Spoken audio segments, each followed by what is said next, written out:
زبور 110۔ خداوند اور اس کا برگزیدہ بادشاہ۔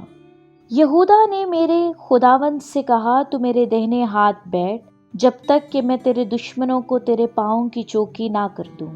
خداوند تیرے زور کا عصا صہیون سے بھیجے گا، تو اپنے دشمنوں میں حکمرانی کر۔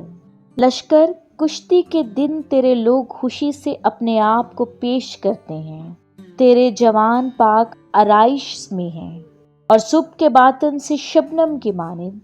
خداوند نے قسم کھائی ہے اور پھرے گا نہیں، کہ تو ملک صدق کے طور پر ابد تک کائن ہے۔ خداوند تیرے دہنے ہاتھ پر اپنے قہر کے دن بادشاہوں کو چھید ڈالے گا۔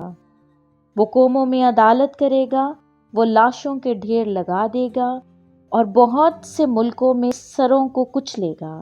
وہ راہ میں ندی کا پانی پیے گا، اس لیے وہ سر کو بلند کرے گا۔